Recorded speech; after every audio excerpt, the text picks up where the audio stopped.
This is A Different Perspective with Kevin Randle.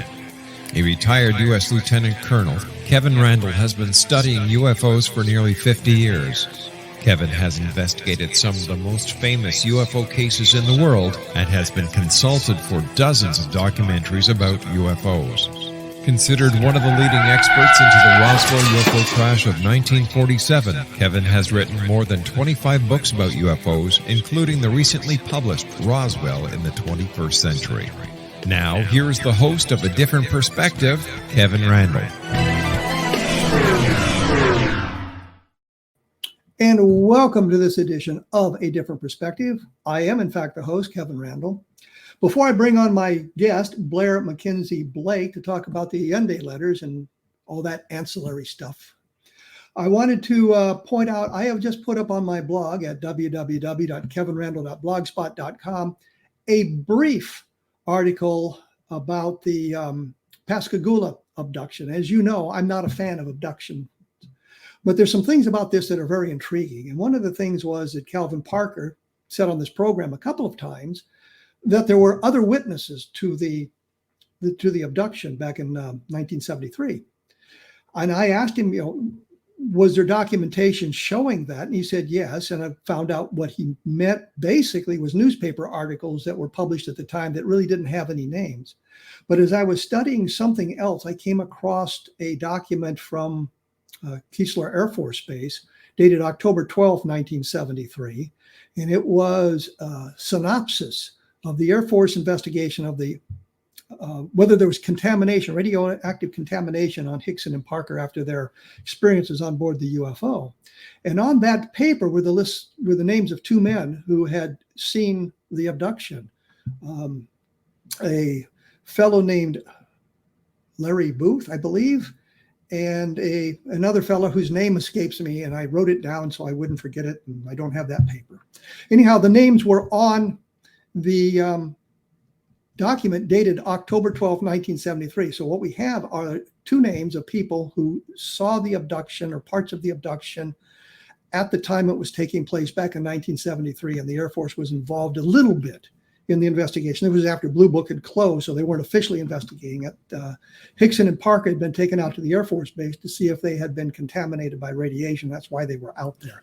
But there's a list of the officers who were involved in that. There was not an interrogation, a question and answer period, a discussion of what they had seen and what they had done.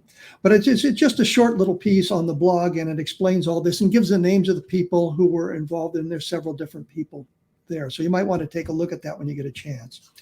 I'm going to be joined here by Blair MacKenzie Blake, who is the author of several books, including two novels, The Othering and the Paragon Junk, with a third projected for the summer of 2022.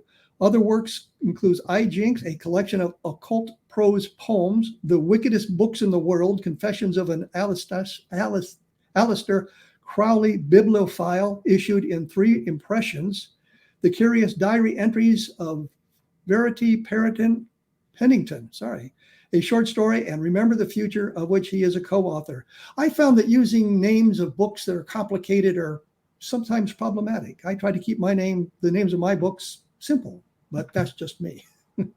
No offense. He has contributed essays, 10 volumes of anthology, Darklore, Daily Grail Publishing, as well as numerous esoteric-themed magazines, including the CoSM Journal, Sub Rosa, Silkmilk, and Dagobert's Revenge.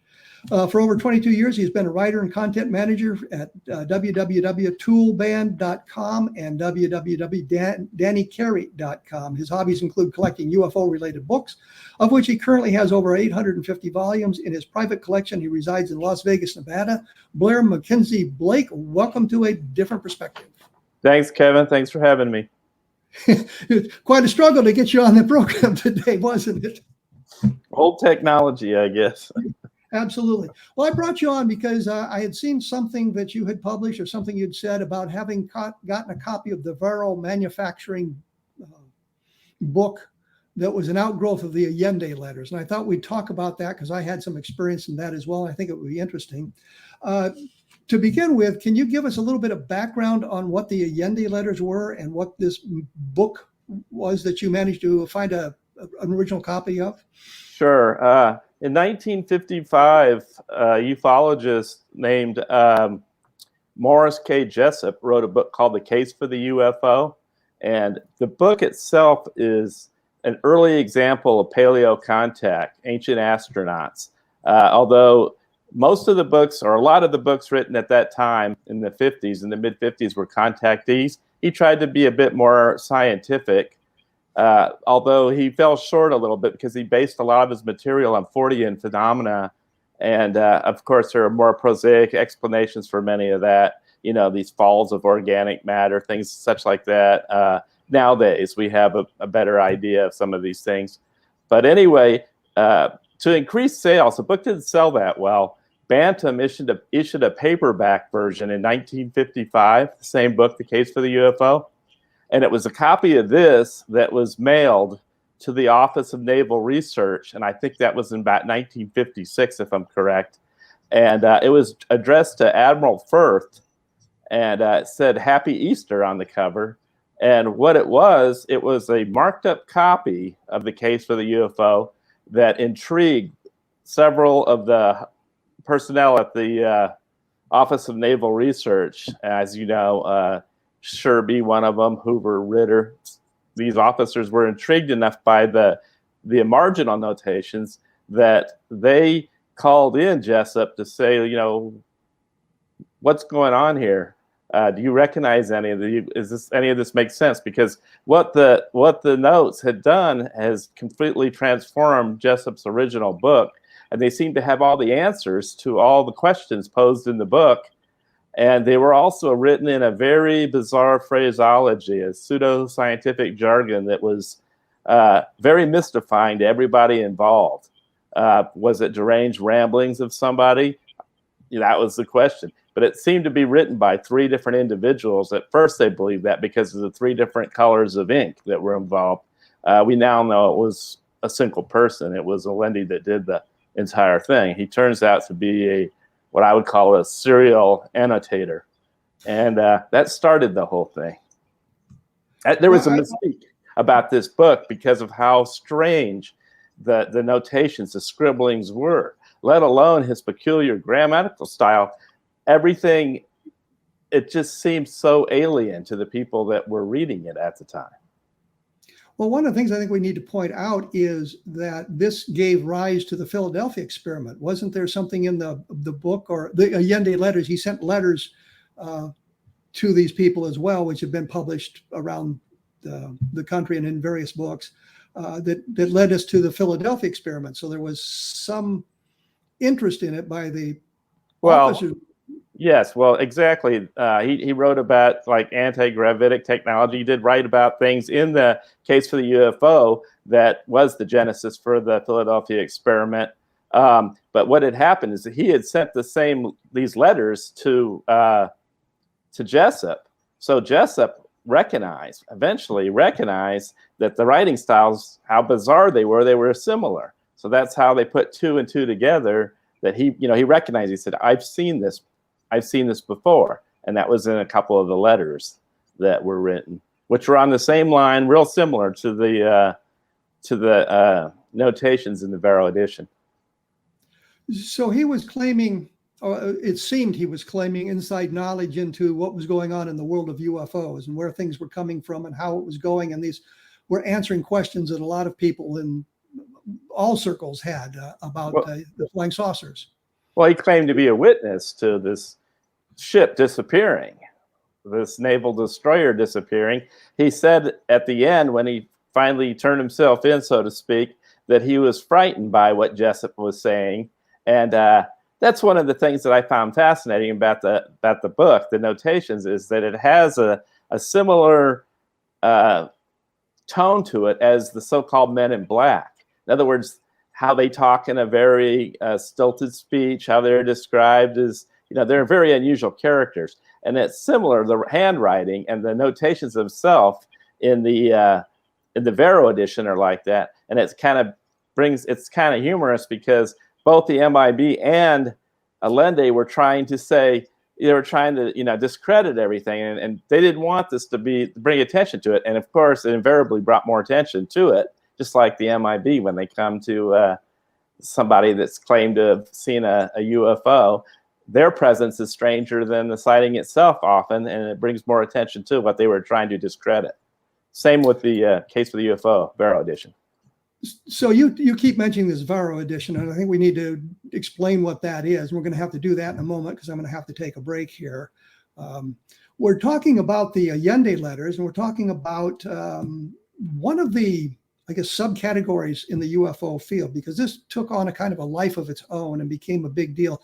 Brad Steiger did a book called The Allende Letters, the new startling new breakthrough, or something like that, which got my interest in it as well, and got me directly involved in it. And he mentioned Sidney Sherby, who was a captain, or I guess a retired captain in the Navy. And we'll get to my involvement with Sidney Sherby and the VARO edition of the book, and it'll all become clear here in just a moment. I'll have additional information. We have some samples of the underlinings and things like that Allende had done in other books, and I actually did an article which Allende had done that too. I'll post those to my blog because the illustrations just don't work well in a visual medium like this. So I'll post those to my blog so you can have a chance to take a look at those underlinings and what they look like. And we'll get a little bit background into who Allende was and some of the other things he did. I guess he had a habit of annotating everything, and we'll get into all of that in just a moment. Anyhow, the stuff will be up at my blog at www.kevinrandle.blogspot.com. And since we just passed the 75th anniversary of the Roswell UFO crash, take a look at Understanding Roswell. I think it'll make some of that controversy, make more sense to you for understanding it. We'll be back right after this, so please stick around. And we are back. I'm talking to Blair MacKenzie Blake. We're talking about the Allende letters and things like that. And you have mentioned a couple of times the VARO manufacturing. Give me a little bit of background about that. What does that mean exactly, the VARO edition of the book? Okay, well, once that marked up book arrived, the personnel at the Office of Naval Intelligence decided to go ahead and make copies for, I guess, to distribute amongst themselves that included the entire text of Jessup's book, but also all of the underscoring, the interjections, all the marginal notations were to be included in that. It was a laborious task. Back in those days, they could do it. It'd be done real easy today, but get everything, the notations in red ink, in red print. They had to, really type everything up. They had to use stencils to get the red. And a true VARO edition, today it's easy to find, but a true one was really difficult to find because they originally probably made, it depends, but some people think, the most I've read is 25 copies. That's all they did. And then in 1973, I believe it was, Gray Barker, Saucerian Press, did a facsimile of it, with the only difference being they didn't put the red underscoring in because the lines were too close to the text, and it made it too hard to do back then with his little office copier, his duplicator, or whatever. So that's the real question, though. Why did they, and maybe you know the answer, I don't know it, why did they go to all this trouble, a defense contractor involved in classified operations? Why would they go to the trouble to do this? Was it just a hobby? I don't know. You tell me. Okay, I will, since you asked. What he's referring to is I actually had an opportunity to visit with Sidney Sherby. When I was in the Army living in Texas, I'd read Brad Steiger's book, the Great Breakthrough, the Allende Letters, New Startling Breakthrough. And in it, they mentioned a fellow that Brad Steiger was in communication with who had written to the office, to the chairman of the head of the naval operations, the chief of naval operations, finally got it figured out here, chief of naval operations, who's the #1 admiral in the Navy, asking about the Allende letters. And he got a letter back and told him how to get a copy of the book and all of this sort of thing. And I thought, well, if this guy can do it, so can I. So I wrote to the chief of naval operations and got a letter back. And I think what this tells me is that they had gotten numerous queries about this and had a stock reply available. And it said the copy of the book was reproduced by VARO Manufacturing in Garland, Texas. Well, I lived in Mineral Wells, Texas, stationed at Fort Walters. And Garland, Texas is there in the Dallas-Fort Worth area. So it wasn't that far away, and mentioned this Sidney Sherby. So I called to VARO Manufacturing and found that Sidney Sherby worked there. And we chatted for a moment, and I set up an interview. So one afternoon, I went down and met with Sidney Sherby in his office and to ask him about this whole thing. He had a copy of the book. He said they made 25 copies, by the way. So I'm going with 25 because Sidney Sherby said they did. I would go with that too, because it's so damn hard to find. But he told me he had originally had 5 copies, but he only had 1 left, and he showed it to me. He had it to me. He says, "Now, if you have a way of copying this, I'll loan it to you." Well, this was back in, boy, and I hate to say the dates, but back in the 1970s, early 1970s. And we had a library, of course, on post, and they had a copy machine, and you could make 10 copies at a time. So I would go in there periodically and make my 10 copies until I got a copy of the VARO Manufacturing version. It does not have the distinction between the red and the blue. It's all black and white copy, but it's made from one of the original books, and then I returned it to Sidney Sherby. One of the things he wanted to make clear was that the Navy wasn't interested in the book. They had done this on their own nickel. He said, Sherby said that he and Hoover asked about working on it and finding out a little bit more about it. And the answer from the superiors were, sure, you can do it as long as it doesn't involve any Navy resources.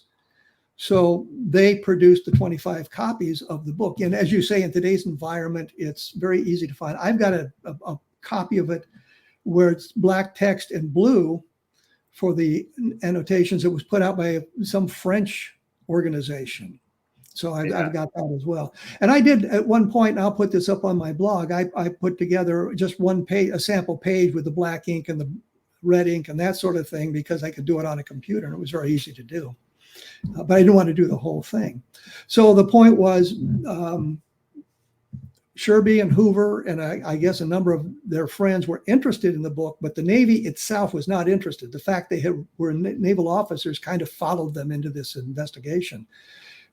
So that is where the VARO Manufacturing copy of the book came. Now, what possessed you to look for an original copy of the book, the VARO Manufacturing book? Well, I had a modest UFO collection in the 1980s, and I asked myself, what's the rarest UFO book? I just wanted to have a rare one. I collected the vintage ones that were hard to find. And back in those days, there was no e-environment. There was no AB books. There was none of that was around. So all you had were these little mail order businesses, or you could go to a book fair and ask a seller, a guy that owned a bookshop, used bookshop. Anyway, I didn't get anywhere. And one day I read an article by John Keel, and it happened to be about the rarest UFO book in existence, and that was the VARO edition of the Case for the UFO. So, like you, in 1991, I was at a book fair, and I was talking to a prominent seller that I'd bought a lot of books from before, and he said he just bought a huge UFO collection, and he said it was really weird because there was one standout. One book that the wife of the husband who is deceased didn't want to part with. And I said, well, what was it? He said, it's just a ratty looking Xerox copy that had funny little things written in it. And I said, like what? And he said, well, it had names of 3 people. I said, Mr. A, Mr. B, and Jimmy. And he said, yes, that's it. And I said, so it's just a Xerox copy though, you're sure? And he said, yeah. And I said, I'll give you $100 for it. He didn't have it with him. He was going to mail it to me. So the next day I was on a family vacation on the other side of the country on Oak Island, not the Oak Island that's in Mahone Bay, but Oak Island, Outer Berry Island in North Carolina. And when I got there, remember, there's always been bad luck associated with anybody that has a copy of this. Houses get broken into, they disappear in the mail. Once I got to North Carolina, I said, wait a minute. The house has a name, the nautical theme, but it doesn't have an address on it. How's the mail guy gonna get it to me? I panicked. So I went chasing around the mail trucks, and got it right off of the truck. Convinced the guy to give it to me. I said, I'll tell you exactly what it is and everything. So finally in 1991, I had a Xerox copy. It wasn't until many years later that I got a Saucerian reprint, which itself is really rare. Spent $500 on it. And actually, I didn't. Somebody bought it for me. But it has the red print too. The only difference between it and the true one, the original one, the 25, is the red underscoring. There's no Saucerian preface, no Gray Barker mentioning, and it's a little sharper. That was my kind of first clue, was that the lettering on the cardstock was a little sharper. And so I said, well, this, because Barker was just essentially making Xeroxes too. So it took 35 years to find one. And after a while, I began to think, this thing doesn't really exist, as far as it's just Gray Barker up to his tricks again. He'd done this in the past. He'd got like stationery and from the government. He sent letters to contactees. He was a prankster. He was a good researcher, but he was a prankster. And I just started thinking, he just came up with this whole thing. He concocted it. And I was proven wrong. He didn't. It really did exist when I found the one. And when I found it, there was none other on the internet anywhere. There's no photos. And once I posted my photo on Toolbank, Google took it a day later, put it on their site, or in their images. So it is. I can say it really is very difficult to find an original. Yes, and I know you called me earlier. I know it existed because I had actually held a copy in my hand from Sidney Sherby. So there you go. But I think it alleged to strange disappearances too. I think in the case for the UFO, Jessup talked about strange disappearances and things like that. When you talked about the Fortean phenomenon, I think they talked about the disappearance of the star. Was it the star Ariel? The Stardust. I think it was inside of the airport in the capital of Chile, and it vanished into thin air. And what happened to that? And we now know what had happened to that aircraft. It flew into a mountain long before it got there. It's the story, for those of you who are interested in following up on this, want more information. I did an article on my blog about it, and just type Stardust into the blog search engine, and you can read about the discovery of the Stardust around the turn of the century. They found the wreckage as it was revealed by a glacier that they had crashed into. But the book was filled with that sort of thing, not just UFO stuff. And I think the reason that everybody was interested in it was, as you had mentioned, is it suggested some kind of an inside knowledge of it, but that was never borne out.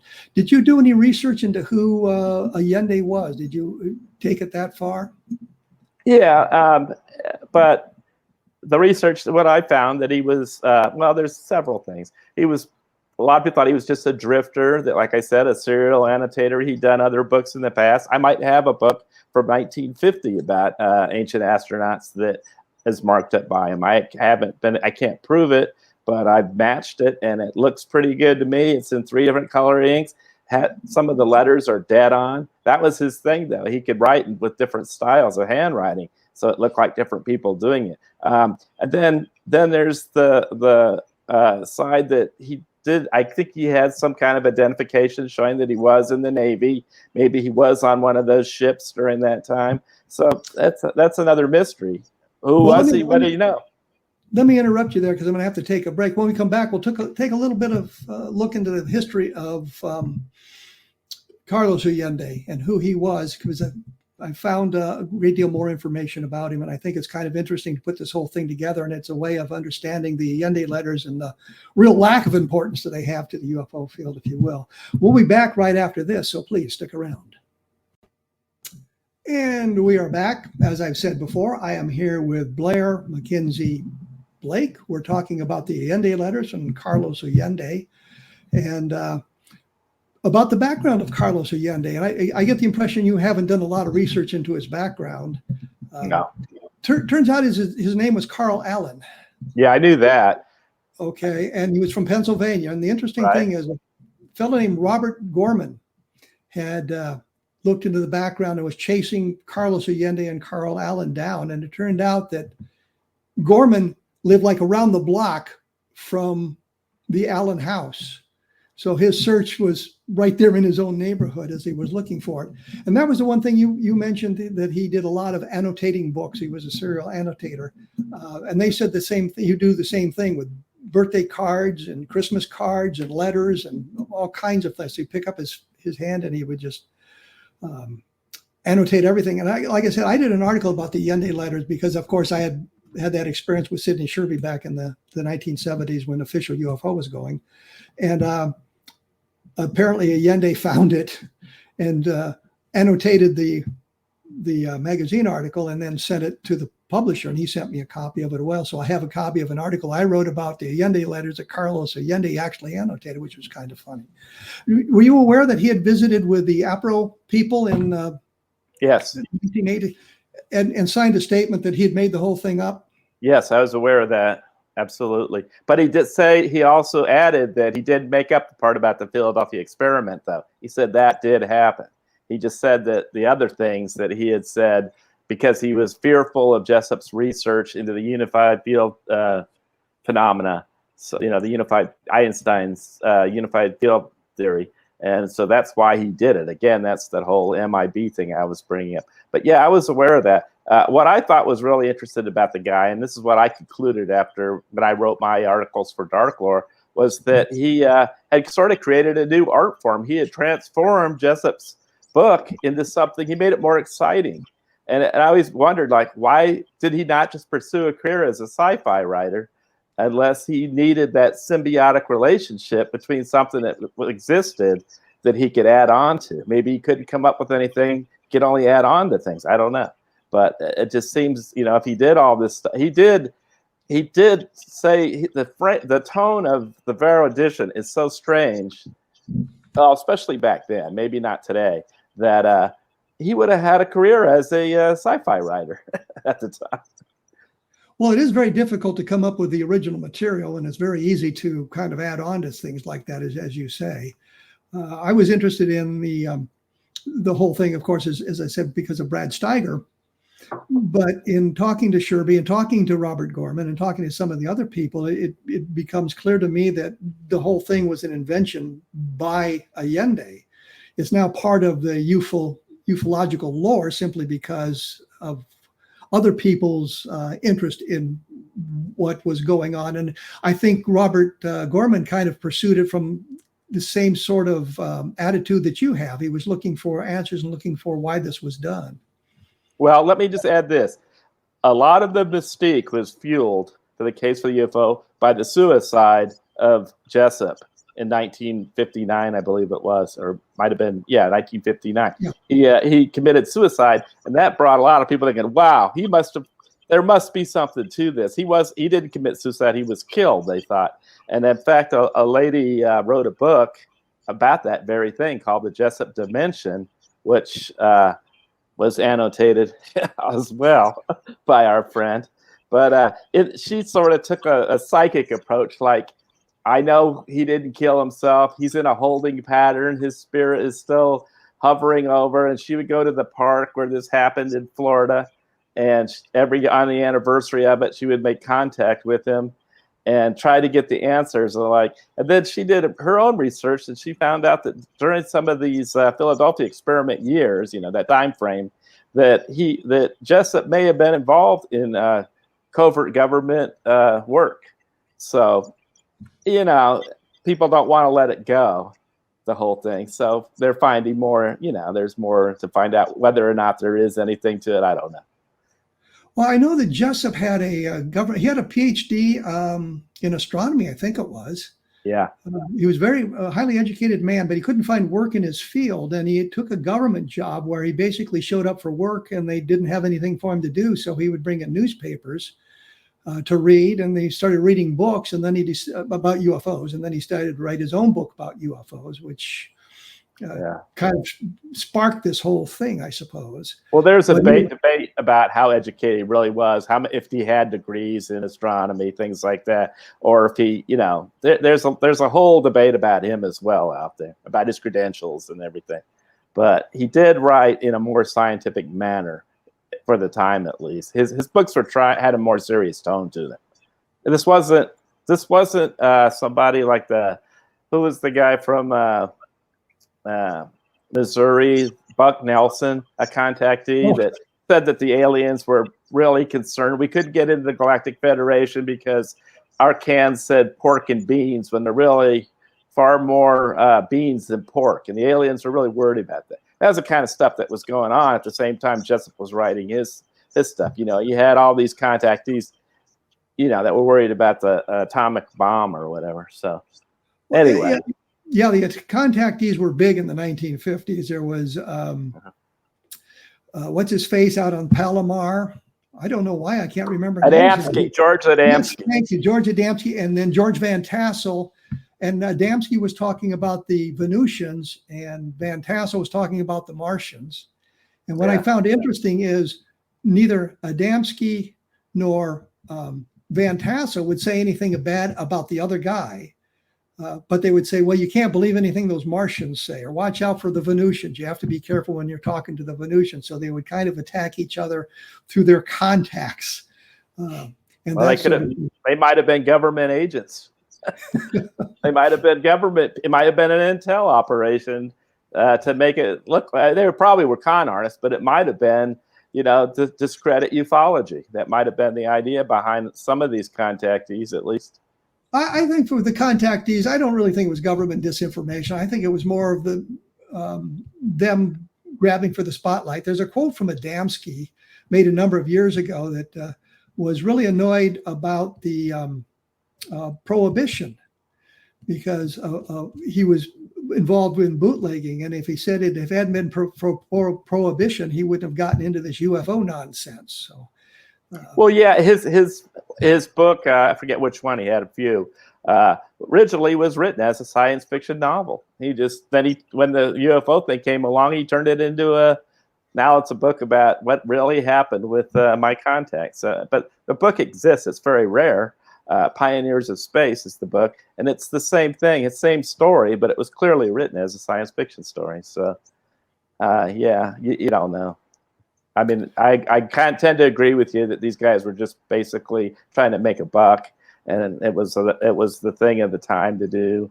But then you get guys like Bethurum, who, you know, he had the female captain, Aura Raines, and the aliens dressed like Greyhound or Trailways bus drivers, but he said he saw her, the same woman, a little bit later, and she did look at him. She wouldn't acknowledge him. Almost like that's what made me wonder, like, is this some type of an intel thing, you know? But I don't know. The other thing, when you mentioned that, Dr. Frank Stranges, in his book, Strangers at the Pentagon, which was another contactee and that sort of thing. I think we kind of got off the track here, but the contactee sort of, I guess, meld into this whole sort of thing. Yeah. With the Allende letters, though, it sort of sparked its own subset of ufological research. You've tapped into some of that? I'm not sure. What you have to give me a little bit more. I'm not sure. I mean, you've done some research into the background of Allende. You know a little bit about the background of Jessup and that sort of thing. And you chased down a VARO manufacturing copy of the book. I wouldn't have thought you could found one in this day and age because there were so few of them actually published. Although there are a lot of simulations out there. Yes.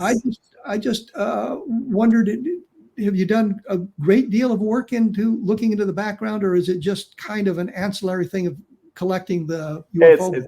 It's just to see what I have, what I collected, and like there are books that are related to the case of the whole story.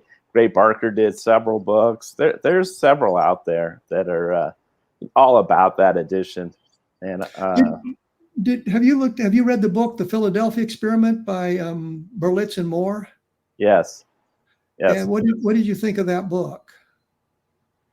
Well, personally, I thought Moore was a pretty good researcher. I'd heard him speak in the 80s, early 90s. And, you know, the whole thing he got involved in with working, you know, that whole Benowitz affair and everything like that. And there seemed to be, there's actually some mistakes in that Philadelphia Experiment book from the lady who was investigating on her own, the Jessup Dimension woman, who had falsely reported Jessup's blood alcohol level at the time, and they went ahead and published that in the Philadelphia Experiment. It's an entertaining book. I to be honest with you, I haven't really followed the Philadelphia Experiment that much. It just seems too far-fetched to me. You know, I'm more like some of the people like Jacques Vallée that say it was just camouflage. You know, how to make the ship a little stealthy. It wasn't really about making the ship literally disappear. It was, you know, degaussing and things like that. So I'm not too familiar on all that. To me, that's sort of outside of what I do. Well, supposedly it was to make the ship invisible to radar, not to teleport. Yeah, exactly. Yeah, exactly. It had to do with, as you mentioned, had to do with the incidents with radar. Well, we're going to have to take another quick break here. And when we come back, we'll talk a little bit more about the Allende letters and see if we can solve some of the problems and maybe steer people away from the Allende letters into the legitimate areas of UFO research. Although these kind of side paths are fun to go down because of the things you can find. And in today's environment, it's much more easy to do with the internet. You can look an awful lot of things up on the internet, but you have to be careful. You have to look at all the sources. You can't just look at one or two of them. You have to look at all the sources and then decide for yourself which is the pathway to the truth. As I say, we'll be back right after this talking about the Philadelphia Experiment, the Allende letters, and UFO. So please stick around. And we are back. I'm talking to Blair MacKenzie Blake. We're talking about the Allende letters. And I suppose the question to be asked here is, do you believe what Allende wrote in the book? Do you believe the information was accurate? Was a complete and total just fantasy on his part? I believe it was complete fantasy on his part. There are some of his scribblings are like, for instance, Jessup, I told you he brought in like 40 phenomena. He brought in cryptids like the hoof prints of the Jersey Devil, okay, so-called Jersey Devil hoof prints. His explanation was these were measure markers, idling measure markers. Food falling from the sky, organic matter, was cleaning out the mothership, monthly cleaning of the mothership. He took it as far as to say that some of the people that disappear from the Earth are taken by these aliens, and they don't have a way to bury them once they're done if something goes wrong in experiments, so that they just chop them up and throw them down. That's what we get, these balls of organic material meat. So there's a lot of craziness there that's just obvious. It's like it's a different art form is what I was trying to say, that he enhanced he turned Jessup's book into something more exciting. And that's pretty much what I think he did. I don't take any of it seriously. So you're saying it wasn't malicious on his part. It was just the way he was. It was just his thing. That's what I think. That would be my opinion. Well, yeah, I think that I get the same impression. It really wasn't malicious on his part, but it was something he felt he had to do. I think it interesting that he confessed to Jim Lorenzen at APRO that he had made the whole thing up. And then he was supposedly going to Mexico for treatment for cancer. He thought he was dying of cancer. And then they supposedly cured him in Mexico. When he came back to APRO, he kind of changed his story. He left some clothing, some belongings there with APRO for safekeeping and never retrieved them, according to what Jim Lorenzen told me about it. So, yeah, he retracted what he said, or he retracted most of it. He was good at what he did.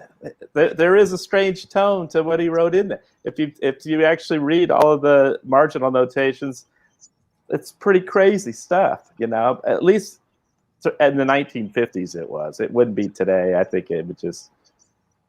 I don't think a new generation would think much of it. Well, one of the things I think we need to stress here is that the rule has been, or the story has always been, that the Navy was very interested in the book when it arrived at the Office of Naval Research. And it turns out the Navy wasn't interested, but guys in the Navy were. So it's a very fine distinction to make there, but it wasn't a Navy project. They did it on their own. And as long as it didn't involve Navy funds and Navy time, the Navy didn't care what they did. And the fact that when the Navy followed them. And I've had a similar experience as an Army officer. and later an Air Force officer says it's actually happened.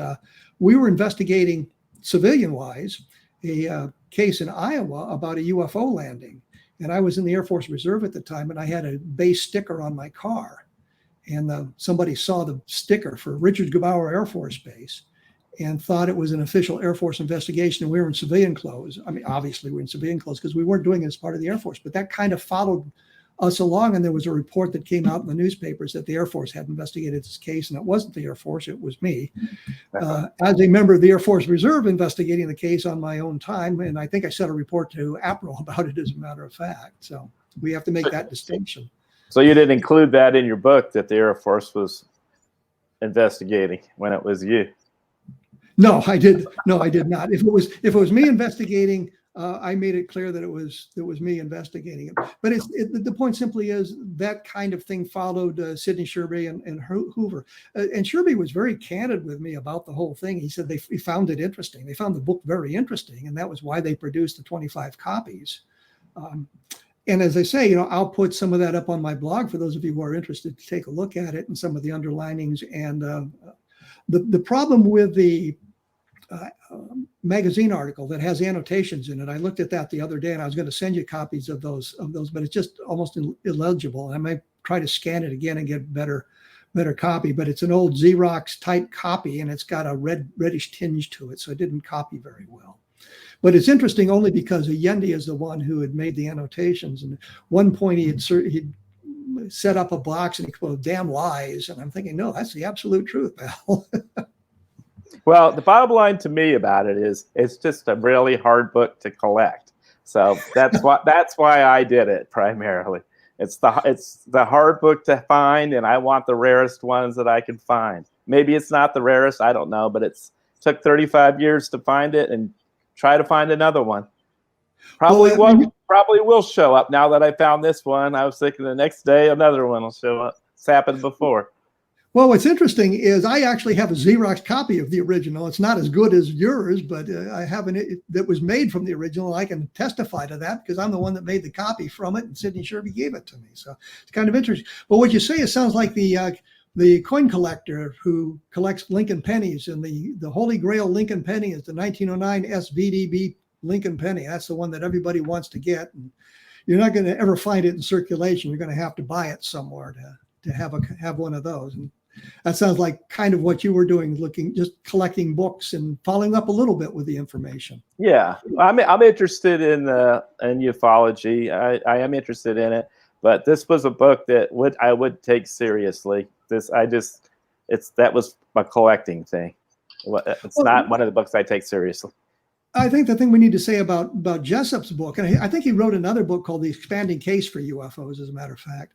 But I think the important point is that he collected the information from other books and published it in his own book. And an awful lot of that goes on in the UFO field. Somebody writes about a specific event, and somebody else writing a book about UFOs includes that event. If there's a mistake in it, that mistake is carried on through all the next levels of the books, or somebody adds something to it or makes a deduction, and everybody else assumes that's correct. And you need to get back to the original sources on some of that to find out what the truth is. Yeah. He also wrote a book about UFOs in the Bible.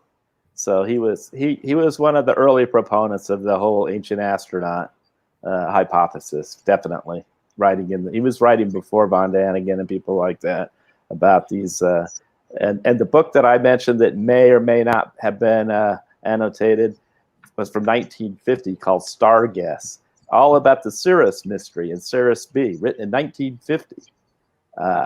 And I don't know how earlier you can find a book about ancient astronauts than that. I mean, there's Sirius B is the idea that this obscure African tribe worshipped this companion star to Sirius. Yes, the Dogon tribe in Mali, yes. Africa. Their ceremonies are more geared around Sirius B, which is virtually invisible, than Sirius A, which is the brightest star in the night sky. And that's the mystery of, and they also seem to understand its trajectory.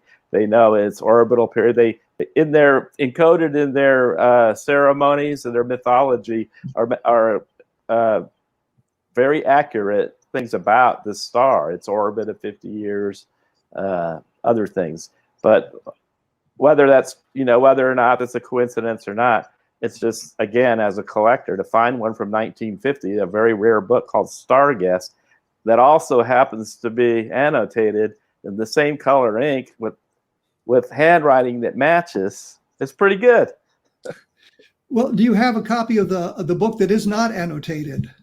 Yes, I do. And it is copyright 1950. Absolutely. Okay. Well, I think there was a French writer who postulated some of the ancient astronaut materials in the 1954, I think it was. And so that kind of sparked the thing, and von Daniken brought it to the forefront with Chariots of the Gods, and then a lot of people have leaped on the ancient astronaut things. Yeah. Well, I see by the clock on the wall, which is really the iPad with its stopwatch on it, that we're just about out of time here. I want to thank you for all the effort to get on the show today. The audience, of course, doesn't know that we had what we went through to make sure everything worked out okay. But I appreciate your sticking with us and helping us out getting on the program. And it was a very interesting conversation about the Allende letters and how you got involved, and your interest in collecting UFO books. So thank you very much. Thanks for having me. Okay, you have a good day. That was Blair MacKenzie Blake talking about the Allende letters. And I think when I get into these conversations with people, I mean, I understand what's going on with them, and it makes sense to me, but I think the audience, who may not be as geared to the UFO phenomenon as I am, may get somewhat confused. And what I try to do is, when I put up the synopsis of the program, is provide either other sources you can link on your computer or other articles I've done about this stuff, so that you can get a better picture of what was going on. And I've done some things on, as I said, on the Allende letters. A number of times. I've been convinced for literally years that it's a hoax, but it's, I guess we've determined it's sort of a non-malicious hoax. But I've done a lot of stuff about that, and I have some information on the blog from Robert Gorman and his investigation into Carl M. Allen, which was his birth name. He wasn't really born Carlos Allende. I don't think he was in the Navy. I think he was in the Merchant Marine or something like that. I don't think he actually was in the military service, according to everything that I've been able to find about him. But that is all kind of laid out, and there's links to other articles that talk about this sort of thing. And the book that came out, The Philadelphia Experiment, I've done some things on that. I think there's some things on the blog. I'll take a look about that. But there are problems with the book that we just briefly touched on. And one of the things was a newspaper article that made me think that they had hoaxed the newspaper article, because there's not a single name that you can verify. It comes from an obscure system. Well, the local newspaper said that there was a big fight at a tavern downtown, and the police were called. Yeah, what tavern? What town? What newspaper? And we weren't able to find anything like that. I think that's something important to understand as well. Anyway, the point is, I think it was interesting that he sought this book out and was able to actually find a copy of the original annotated VARO edition, and that the Allende letters probably aren't going to lead us anywhere, and it's taken us off in some strange directions, including movies called The Philadelphia Experiment. Anyway, that's what we have for today. I want to thank you all for stopping by and take a listen, and I will be back with another show at some point in time. Thank you.